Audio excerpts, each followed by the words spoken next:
Hey everyone, it's another beautiful day in the Mojave Desert, and I got 93 degrees on the tell-true, and that's also what Google says the temperature is. And there's also an excessive heat warning for this week with temperatures 6 to 8 degrees above normal, and looks like the highest it could potentially reach is 125 this week, which is definitely hot. You don't want to be out here at 120 degrees or so. But anyway, I haven't felt too good lately, and I've been taking it easy. But today I'm feeling good enough to at least get a video in. I'm going to be working on the Suzuki again, and I got some things planned that'll hopefully fix my vibration issue. But before I even get to that, it looks like my brand new stabilizer arms are loose, and that's where I've been getting the clunking sound. The last repair I did, I just replaced the universals, and they weren't completely shot, but they did need to be replaced. So anyway, to make a long story short, I'm pretty sure that all the parts I have replaced on the car are due to the vibration, and I'm going to attempt to troubleshoot it at the wheels once again. I've done this before, but I'm going to take it all the way to the limit as far as you can go. I'm going to try and true up the tire to the wheel and look for high spots and low spots, and try and get the wheel and the tire as round as possible. But anyway, like I said, before I get to that, I need to tighten up my stabilizer arm, and I have some footage of it from earlier in the week of the noise it's making, so I'll throw that in. But yeah, I'm gonna go get set up and get started on this, so catch you guys in the next one.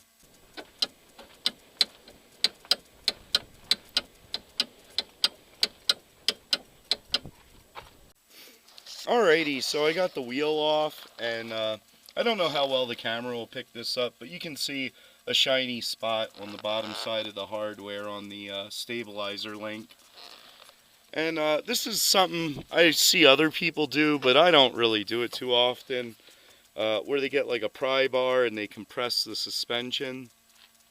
But I thought I'd give that a try for once, to see if, to see if the stabilizer link would make noise or not. And it doesn't, so that test isn't going to help you out there. I know a lot of times they do that to see if the ball joints are bad. I think I'm just gonna hit it with the impact and just try and tighten it down as much as I can, and hopefully the inertia will be enough to actually tighten it and not just spin the ball joint. So I'm gonna get that set up, and I'll be right back. Alrighty, so it looks like I forgot to have the camera on, but basically I just hit this with the impact. Oh, it actually did stop moving. So it looks like I did get a couple turns out of it, and hopefully it won't move anymore, because that noise is just absolutely horrible. And I'm going to throw the wheel back on, and then I'm going to try and set something up here with getting all four wheels off the ground and looking for roundness in the wheels and the tire to see if I can find that vibration. So I saw another video on a shop doing a similar test, and you could see the steering wheel was going back and forth pretty badly, and that's exactly what this does. And eventually that vibration has worn out the a bunch of parts. So I'm going to get the wheel back on, and I'll catch you guys in the next one. Alrighty, that took quite a bit of time, but I finally have the entire car jacked up off the ground with it hanging off the suspension. I got 2 jack stands and a jack on each side, and then I also put these pavers and with a couple pieces of wood to catch it if anything were to go wrong. So hopefully I have enough protection here. This, like I usually say, I'm not real fond of jacking stuff up on this type of material, but for now, that's all I can really do. I don't really have much of a choice. But hopefully this will go good, and this should be exciting. Or disastrous. If it falls, it'll probably hit the electric and take the electric to the house out. But I definitely should have enough support underneath. And I don't like how close this wheel is to the ground, but it does clear. And that should be okay. So basically the idea is I'm going to start it up and put it in gear, and I guess I'll set the cruise at like 25 miles an hour so the wheels spin. I'm going to take it out of all-wheel drive and just have it in front-wheel drive, since I'm fairly certain the problem is from the front and not the rear. And yeah, it looks like I better get Little Dog in the house. So I'm going to go do that, and I'll be right back. Alrighty, I am definitely nervous about this, so hopefully it goes well.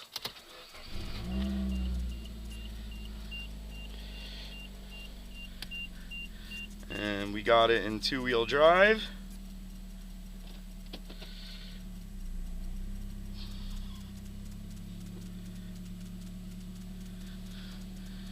So it looks like the Suzuki will do almost 15 miles an hour at an idle with the wheels. So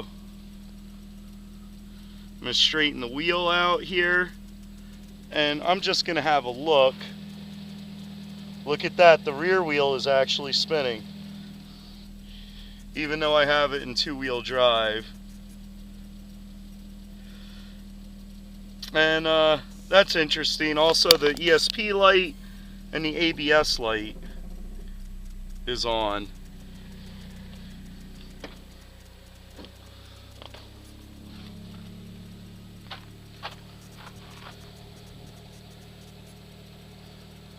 Alrighty, car seems pretty stable.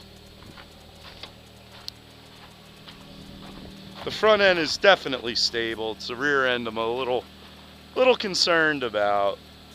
But it's interesting how the rear wheels, that one finally came to a stop. Wonder if, yeah, that's only because everything's transferred to this side.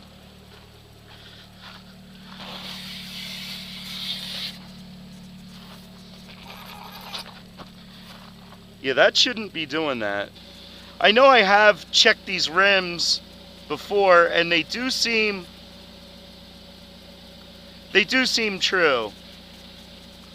But like the outside of this tire definitely is not true.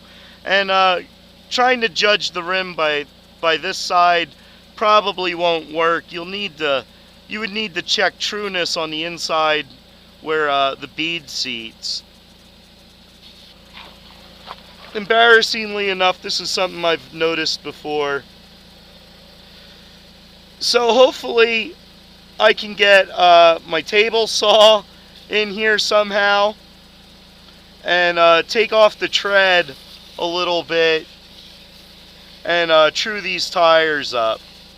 I was thinking I might try the other method where they'll actually mark the high side. In my opinion, if you find the high side on the tire, I would think if you spun it on the rim 180 degrees, it would then be on the low side, but I really don't know.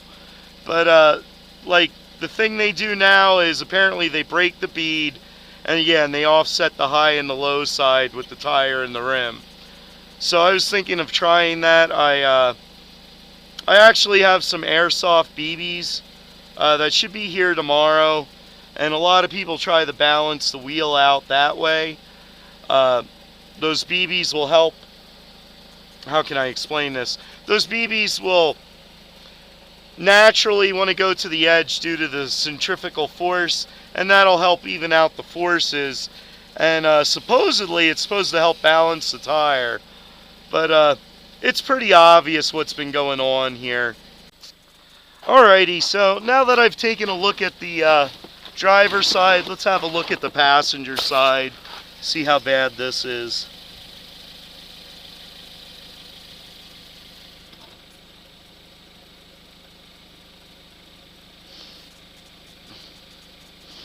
Yeah, you can see there's a good amount of wheel hop going on here. I can just feel it touching.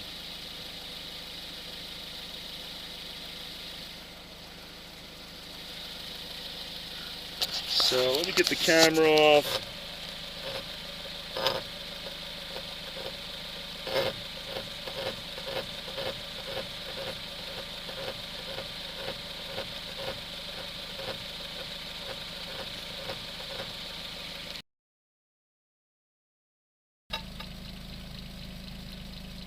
So that's how bad this rear one is.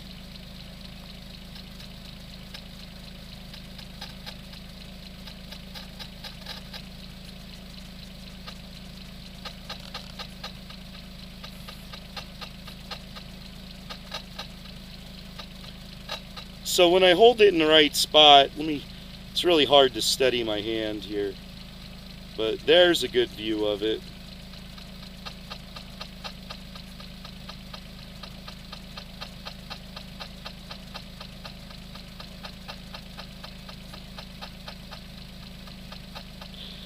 So yeah, there's a significant flat spot on here, and I kind of don't like the fact that it's in two-wheel drive and this is spinning. I mean, on one hand that's kind of normal, but I should be able to stop this wheel, but it seems biased to this side right now. But anyway, you can stop this wheel and the other side will go. I wanted to check the other side, but since there's bias in the differential, it won't last too long, so I gotta kind of hurry up.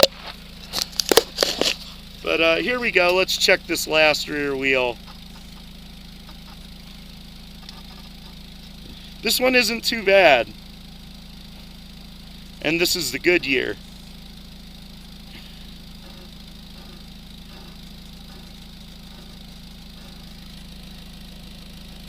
So yeah, it's slowing down, it's losing the bias.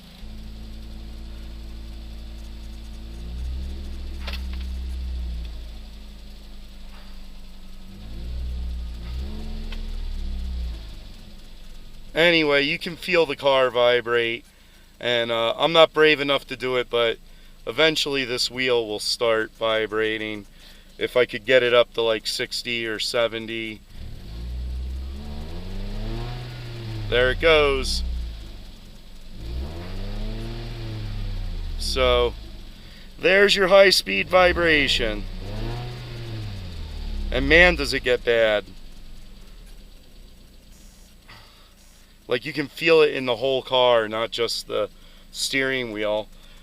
So yeah, that's really cool. I think I'm finally zeroing in on what this issue is with the Suzuki. There's something about all the wheels being off the ground that the Suzuki really doesn't like.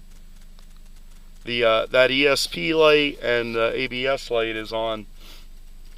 So anyway, I think that's going to do it for today. And I'll keep you updated, and we'll see if I can get this problem solved. But yeah, I've had enough for one day, and I'm going to take it easy. So thanks for watching, and until next time, I'll catch you guys later.